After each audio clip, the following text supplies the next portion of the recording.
You chose dentistry for a variety of reasons. You want to be a healthcare worker because you cared about people. You want to work with your hands. You like the overall freedom that is seen with dentistry as opposed to some other healthcare fields. You didn't expect a yacht, a Ferrari. You just wanted a normal life without sweating over every single credit card swipe. You made the trade.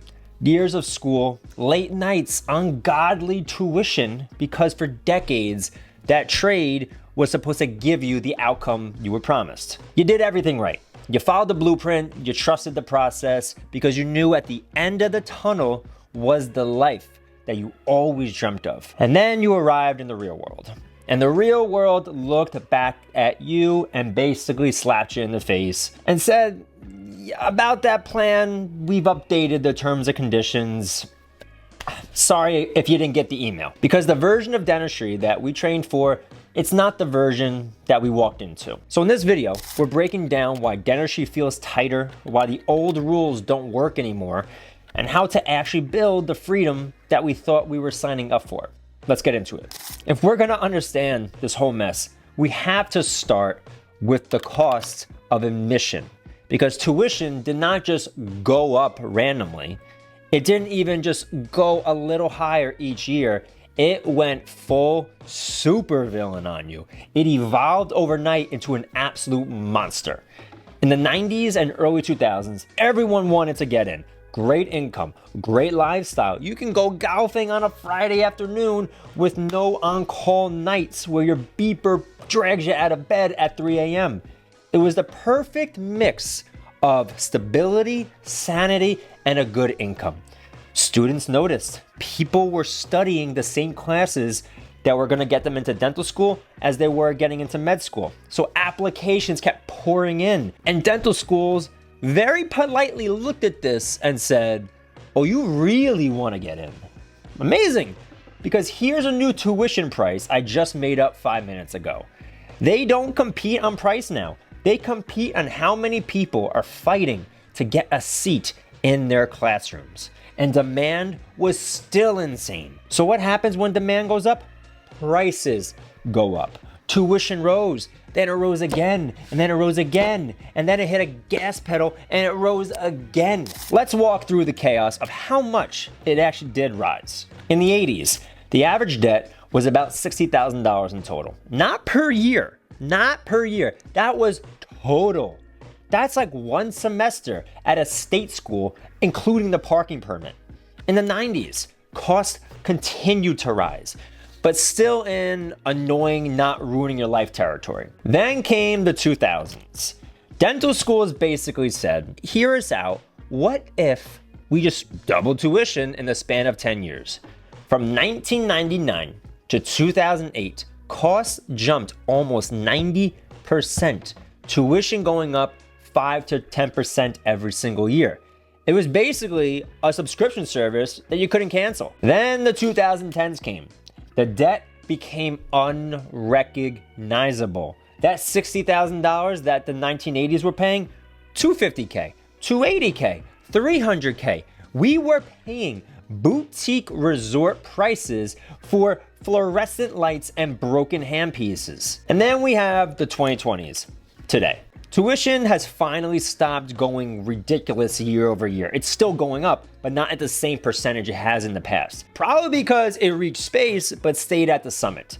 $300,000 to $320,000 on average. With some degrees, especially if you specialize, going from $400,000 to $600,000 to $800,000 in debt. So when some older dentists have the audacity to say, I had loans too, I just paid them off, you have the absolute right to squint at them and say, are you kidding me? They play dentistry on easy mode. They can do 3 MOD amalgams and pay off their mortgage in the span of a week. You're playing it on legendary difficulty mode with no save checkpoints. But it doesn't just stop at the tuition. If tuition launched itself into orbit, the young cum should have at least attempted to keep up a little bit. Maybe a light sprint, a brisk walk, but no. Tuition went to the moon. Income took a nap. Back in the 80s and the 90s, when school was pretty much dirt cheap compared to what it is today, dentists were making the equivalent of $200 $220,000 to $240,000 in today's dollars when we account for inflation. Today, we're sitting around $200,000 to $210,000 and acting like that's solid progress. So the profession, 5 times more expensive to enter. And income said, I think I'm just gonna, chill out right here. Older dentists started their careers with debt that they could have paid off in a couple of years of discipline and 1 good month of a few crown preps. So we went over what tuition costs are different for before with the boomers and today.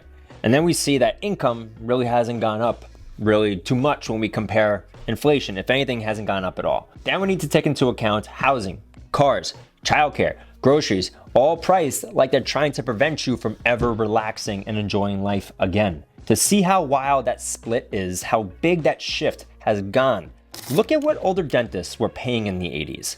A normal house, $60,000 to $65,000 for a new home.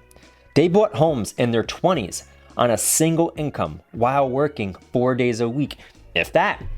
Now, $600,000 get you a starter home next to a highway and a family of raccoons living in the basement. A brand new luxury car back then, $7,000 to $8,000. You could walk into a lot, pick any car you want as a dentist, and drive away without needing a second job. Childcare, if both parents were working, a couple $100 a month, but you didn't need both parents to work because a dentist could pay for just the entire household. Groceries back then, affordable.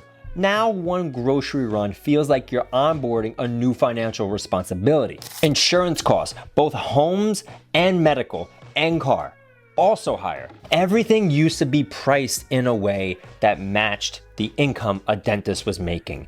Their paychecks actually meant something. It actually showed proof for all the hard work that they were waiting for. You're trying to recreate that lifestyle that they had. You want the home, the kids, the vacation, the actual breathing room that the career is supposed to give. But your numbers exist in a completely different universe. And when the math is that mismatched for long enough, it doesn't just change what you can afford. It changes how you feel about the career itself, which brings us to the real question.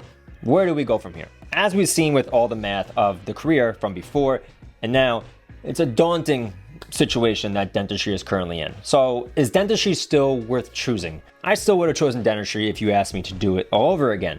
I love the work, I love the patient, I just like how my personality vibes with the career.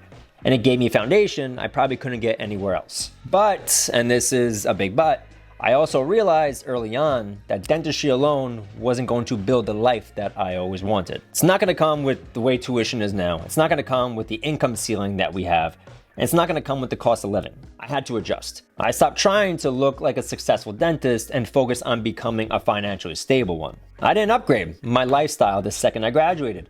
I didn't chase the doctor image. I delayed gratification longer than I wanted to, not because it was fun, it's because I had to. I started to learn money the same way I learned procedures, slowly, consistently, intentionally. I built other income streams, real estate investing, stocks, options trading, not to get rich overnight, but to stop relying on dentistry to do everything for me because the system wasn't the same anymore. And that's the advice I give any dentist who feels stuck.